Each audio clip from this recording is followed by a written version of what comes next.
Donc nous allons faire un cours de synthèse sur les causes actuelles du sous-développement ainsi que les caractéristiques de ces pays sous-développés. Je prends la première partie alors. Les causes actuelles. Les causes actuelles. Les causes actuelles du sous-développement.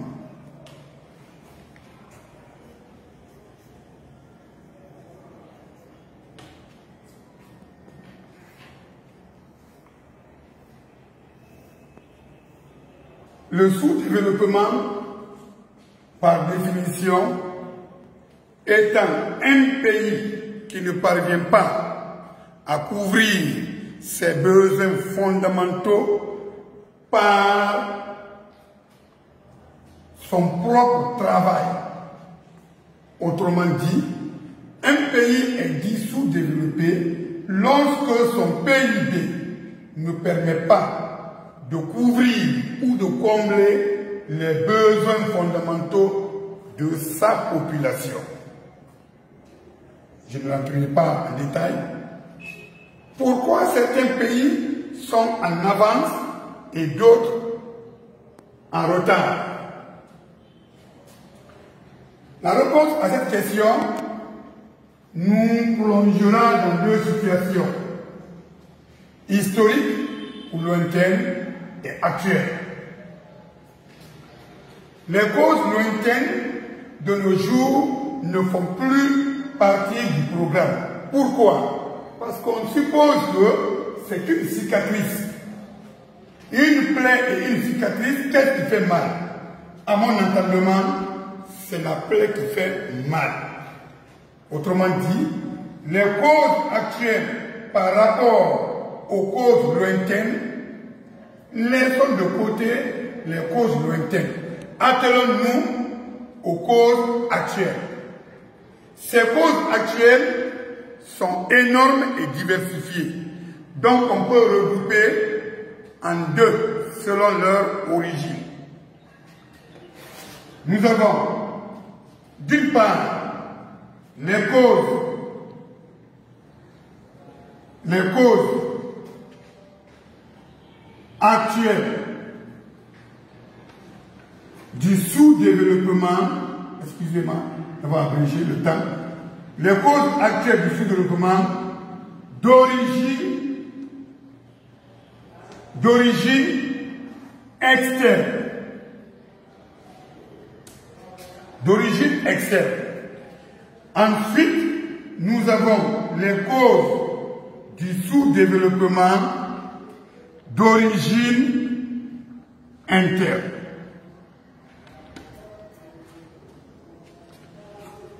Prenons le premier point, les causes actuelles du sous-développement d'origine externe. Les pays du tiers-monde, pendant un moment, nous avons pensé qu'après l'indépendance, on serait autonome. Après l'indépendance, le départ du colon, on allait avoir une vie paradisiaque. Mais hélas, voilà que cette indépendance sur le plan économique n'a été qu'un simple théâtre. Comment un simple théâtre? On a dit, lorsque l'économie d'un pays est tenue par un autre, ce pays n'est pas libre. Pourquoi? Parce que le socle de l'économie, c'est la culture. Une économie ne peut être assise que que sur la culture.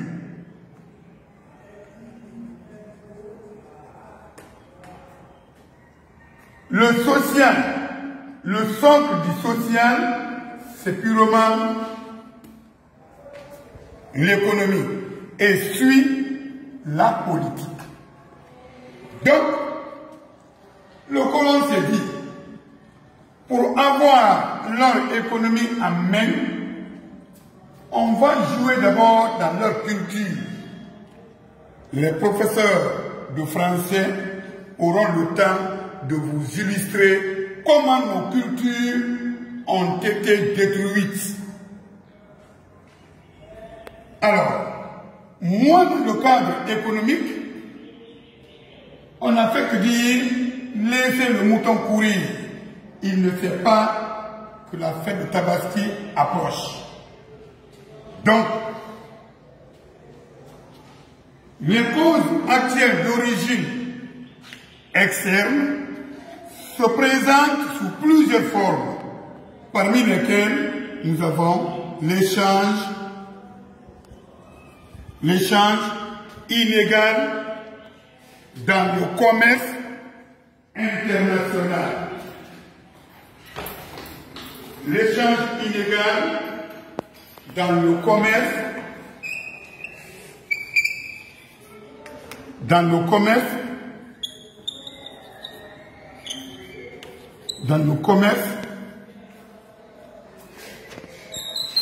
international. Nous avons l'exploitation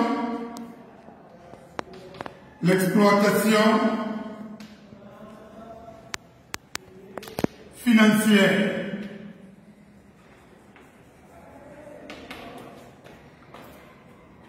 Nous avons le transfert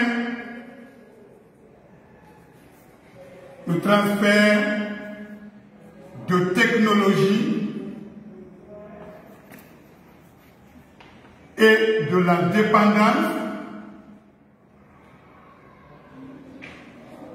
dépendance technique. Nous avons également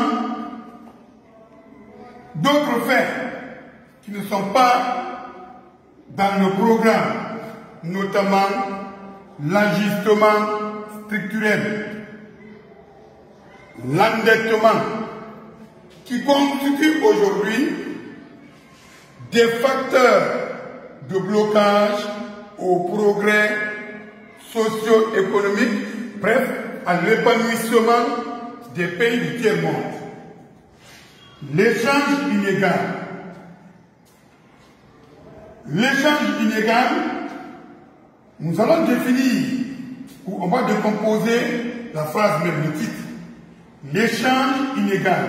Échange, c'est donner et recevoir. Lorsqu'il y a échange entre deux individus, je crois que l'utilité des deux choses échangées doit être à part égale. Mais nous avons le mot illégal. Donc, les deux objets qui sont à la base de l'échange, il y a une inégalité qui apparaît. L'un a plus de valeur par rapport à l'autre. Et cela s'effectue où?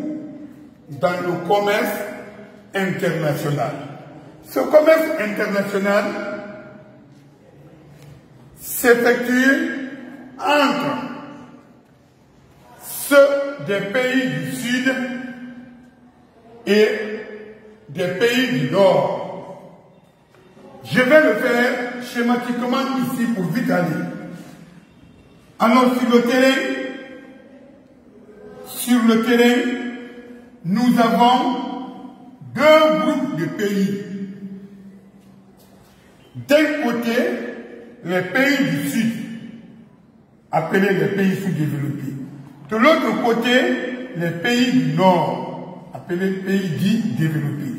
Alors, quand il y a échange, cet échange, regardez le sens de la flèche, quand on donne, nous devons à notre tour recevoir.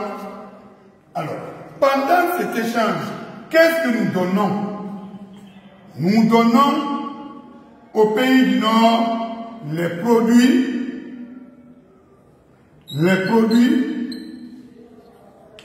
agricoles plus les produits miniers. Ce sont des produits agricoles et des produits miniers que nous donnons au pays du Nord. Pourquoi cela? Parce que simplement, par faute de capitaux ou par manque de moyens financiers, par faute d'industrie,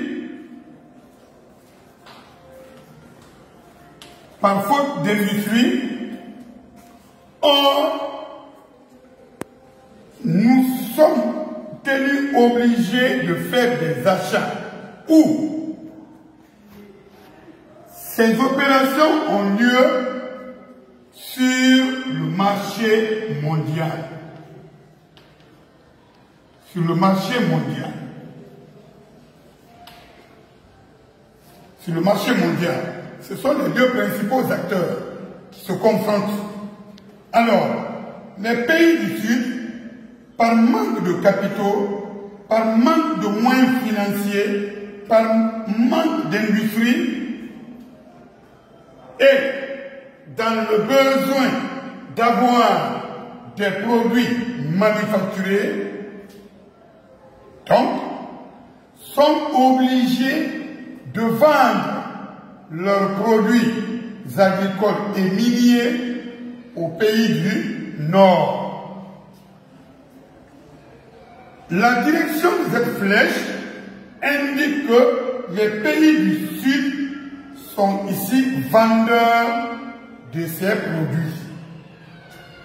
Lorsque le vendeur va vers l'acheteur, c'est l'acheteur qui fixe le prix et à sa faveur. Ensuite, c'est dans le besoin, dans la nécessité que profite le capitaliste.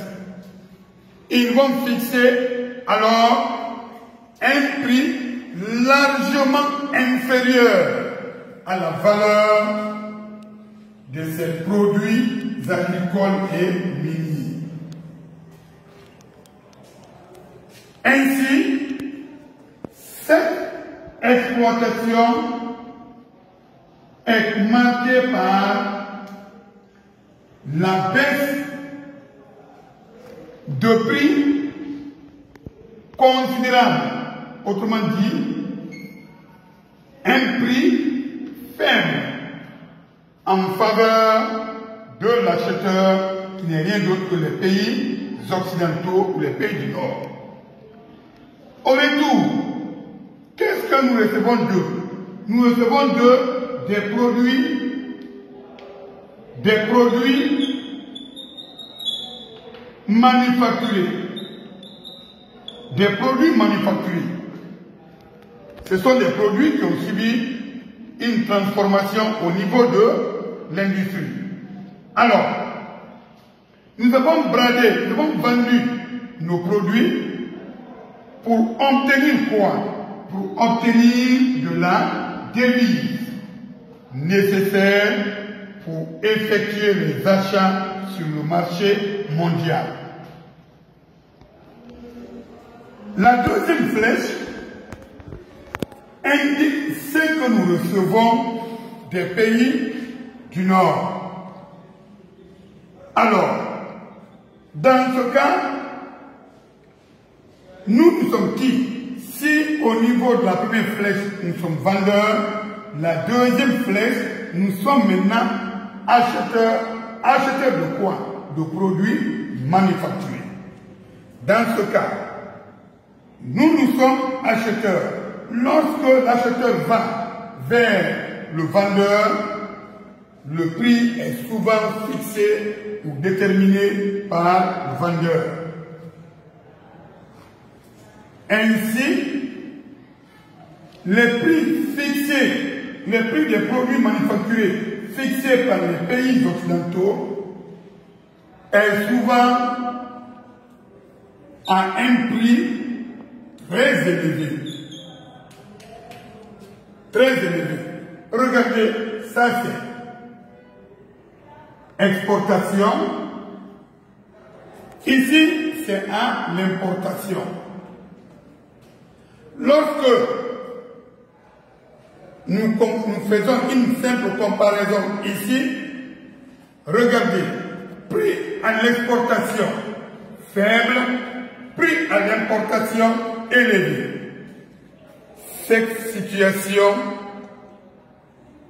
est appelée la détérioration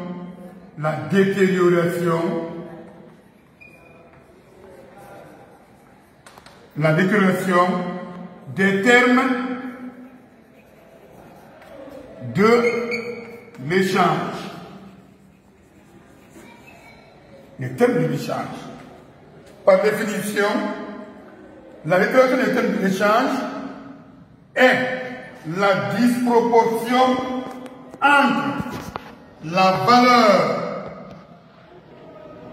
du prix des produits en exportation et à l'importation. Cela en occasionne des conséquences très néfastes au progrès des pays du tiers-monde. Mais avec le temps, on ne pourra pas tellement entrer en profondeur dans l'explication. Mais, en résumé, ce mécanisme provoque la sortie abusive de nos richesses. Bref, l'appauvrissement. Et si nos capitaux continuent à sortir du pays, alors le pays finira par devenir pauvre. Donc cela provoque une paupérisation du pays. En prenant l'exploitation financière, bref, c'est le rapatriement, c'est un processus. L'exploitation financière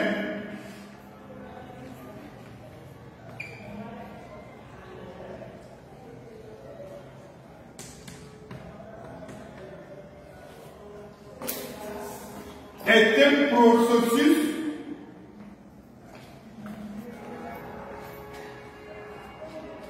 l'exploitation financière,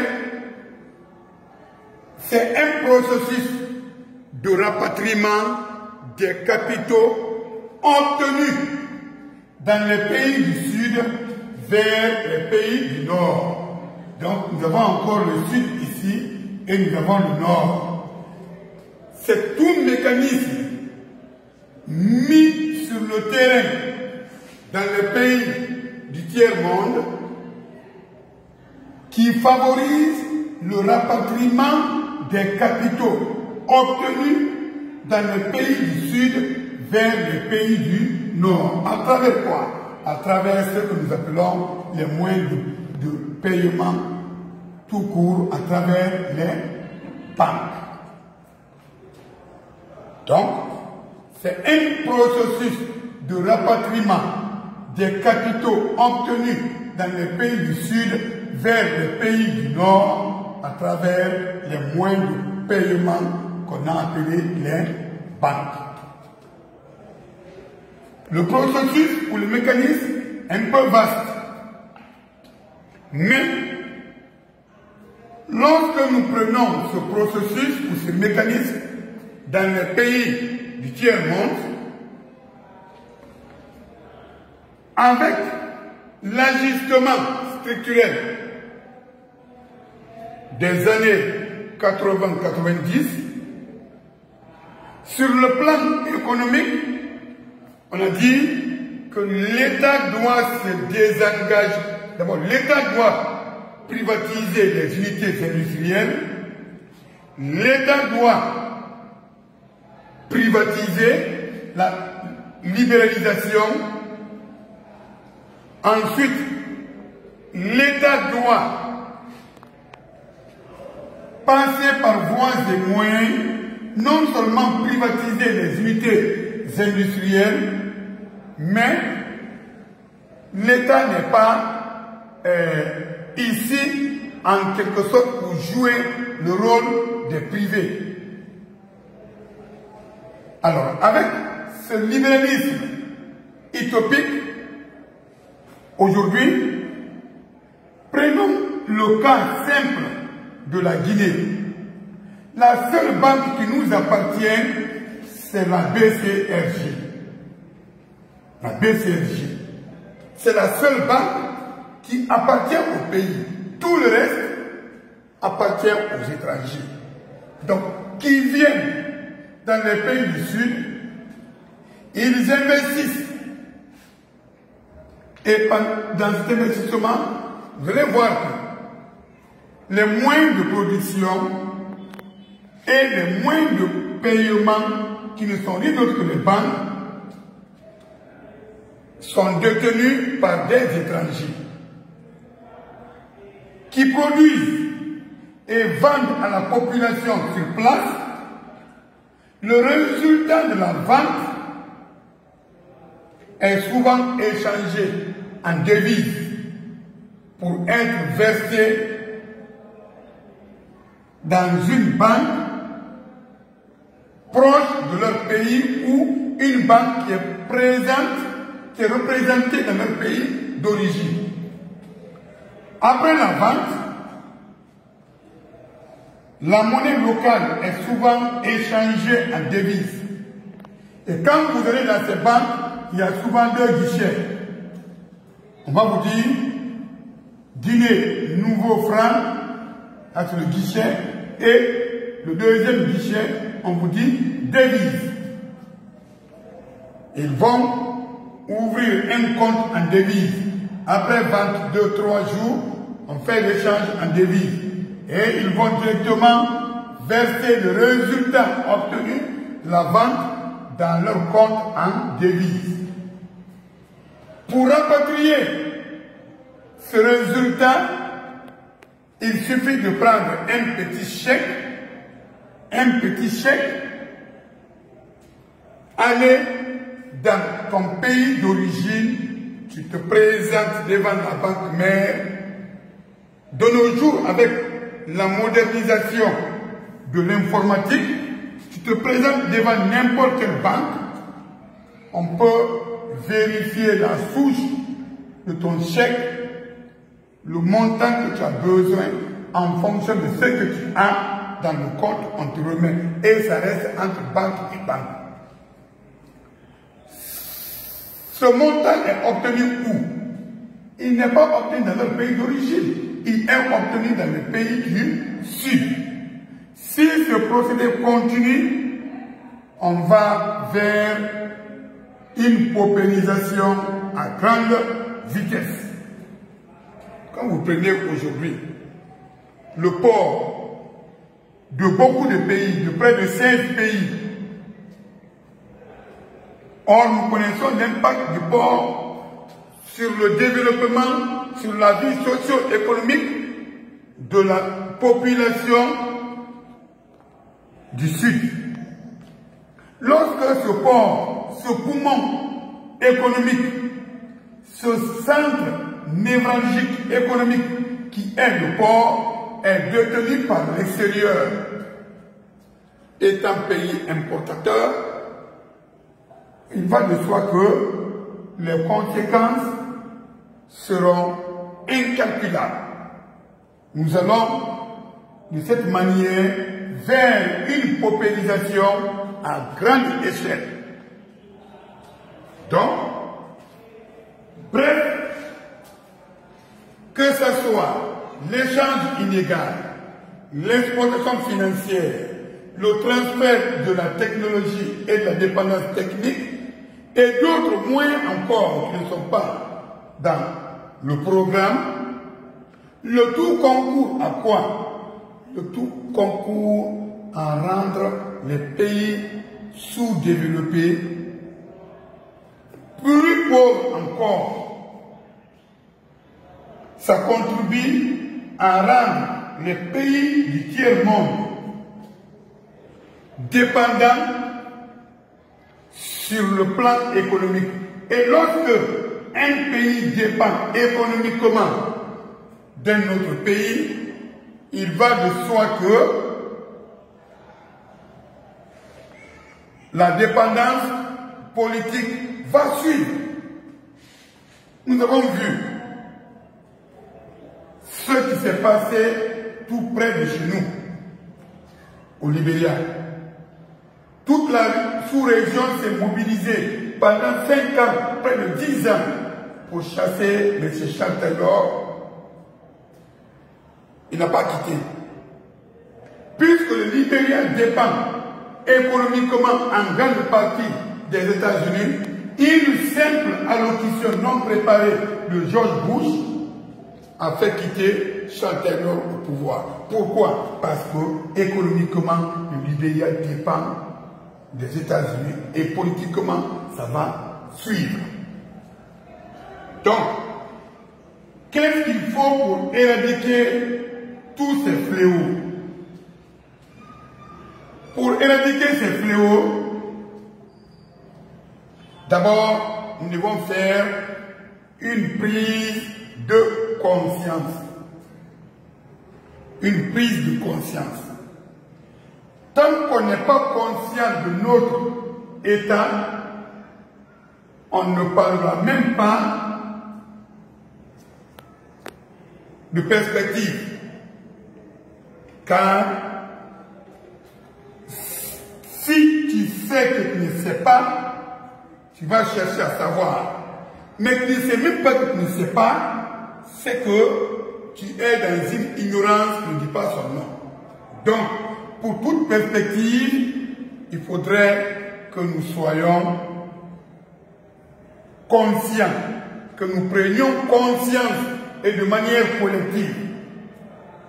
Ensuite, nous devons mobiliser et gérer correctement le peu de ressources que nous avons. Le peu de ressources que nous avons.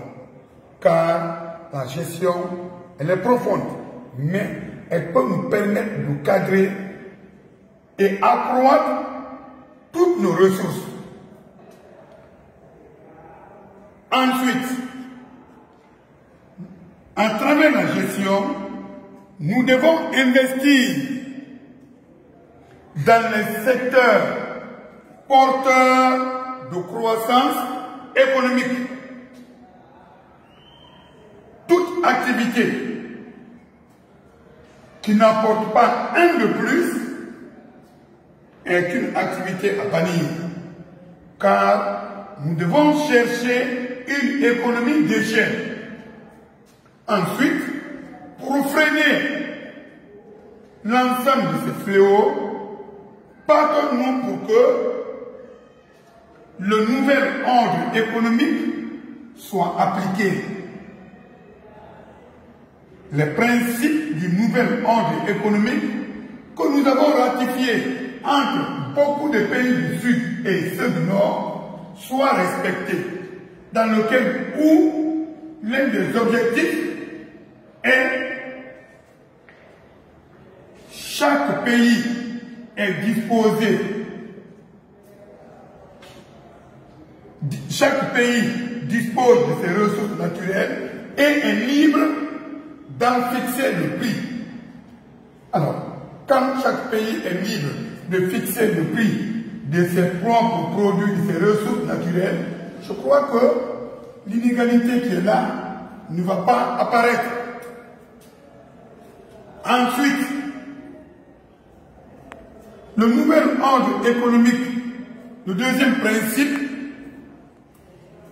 les pays du Nord doivent apporter une assistance financière et technique aux pays du Sud. Lorsque les pays du Nord apportent une assistance technique et financière, je crois que ça peut nous permettre d'avoir plus de moyens financiers. Alors, la main-d'œuvre qui est faible ici, elle sera d'autant plus améliorée. Ensuite, l'un des objectifs phares du nouvel ordre économique, vous avez l'industrialisation des pays du Sud par les pays du Nord. Lorsque les pays du Sud sont industrialisés, on ne pourra plus prendre comme ça fortuitement nos produits, nos ressources naturelles, transporter vers le Nord pour les revendre. On va essayer de les valoriser sur place. Et c'est ça la base. Mais pourquoi on ne nous insiste pas? Parce qu'on sait que l'industrie égale développement. Elle va non seulement valoriser nos immenses potentialités naturelles, mais aussi créer de l'emploi. Et enfin, établir une certaine égalité dans les rapports entre les pays du Nord et ceux des pays du Sud.